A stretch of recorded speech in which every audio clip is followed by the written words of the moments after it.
Bonjour mes chers élèves, notre leçon d'aujourd'hui est la négation. Les objectifs de cette leçon sont identifier une phrase négative, transformer des phrases affirmatives en phrases négatives. Maintenant, on va lire ces phrases. Je ferme la porte à clé, je ne ferme pas la porte à clé. J'ai fermé la porte à clé, je n'ai pas fermé la porte à clé. Lisez ces phrases et dites-moi à quelle forme sont-elles écrites. Je ferme la porte à clé, c'est une phrase affirmative. Je ne ferme pas la porte à clé, c'est une phrase négative. Alors, qu'est-ce que ça veut dire affirmative et négative? On dit une phrase à la forme affirmative quand elle permet d'affirmer un fait, c'est-à-dire le oui.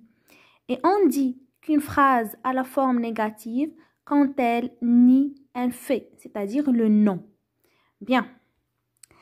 Quels sont les deux mots utilisés pour exprimer la négation? Regardez la deuxième phrase, je ne ferme pas la porte à clé. On a dit que c'est une phrase négative. Donc, les mots utilisés pour exprimer la négation, c'est ne. Donc, on a utilisé ne pas. J'ai fermé la porte à clé. Je n'ai pas fermé la porte à clé. C'est la même chose. On a utilisé ne pas. Bien. Quelle est la nature de ce mot ne pas? C'est un adverbe de négation. Et comme vous savez que les adverbes, ce sont des mots invariables qui ne changent pas. Alors, ne pas, c'est un adverbe de négation qui ne s'accorde ni en genre ni en nombre. Bien, maintenant, où sont-ils placés?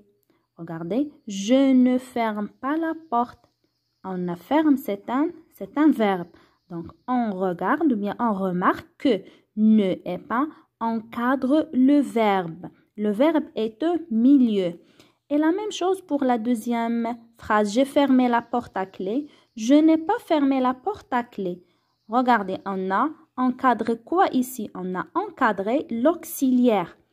Donc, ça, c'est un verbe qui est conjugué à la forme passée, qui est conjugué à la forme simple. Et ça, c'est un verbe qui est conjugué à la forme composée. Donc, quand on a le verbe dans les temps simples, on encadre le verbe. Et quand on a le temps, bien le verbe qui est conjugué au temps composé, on encadre l'auxiliaire. Est-ce qu'il y a d'autres mots qu'on utilise pour exprimer la négation? Donc, on va voir ces phrases-là. Le train arrive toujours en retard. Le train n'arrive jamais en retard. Donc, regardez ici, où sont les mots utilisés pour exprimer la négation? On a utilisé ne, jamais. Le train arrive toujours en retard. Regardez toujours, devient jamais à la forme négative. Il s'occupe de quelque chose. Il ne s'occupe de rien. Donc, on a quelque chose devient rien à la forme négative. Je veux encore des fraises. Je ne veux plus de fraises. Donc, encore devient plus. Je pense à quelqu'un. Je ne pense à personne. Donc, quelqu'un devient personne. Donc, maintenant, on peut retenir que la phrase négative s'oppose par le sens à la phrase affirmative. Pour exprimer la négation, on utilise ne pas, ne jamais, ne rien, ne plus et ne personne. Les marques de la négation. Encadre le verbe dans les temps simples. Exemple, je ne ferme pas la porte. Voilà le verbe et les marques de la négation encadrent le verbe. Encadre l'auxiliaire dans les temps composés. Exemple, je n'ai pas fermé la porte. Voilà l'auxiliaire.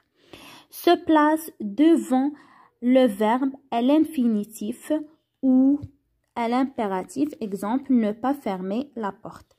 Voilà une petite astuce. Donc, on a des expressions dans la forme bien à la forme négative. Quelque chose, tout devient rien à la forme négative. quelqu'un, tous, tout le monde devient personne. Toujours, parfois, quelquefois devient jamais. Encore devient plus. Déjà devient pas encore.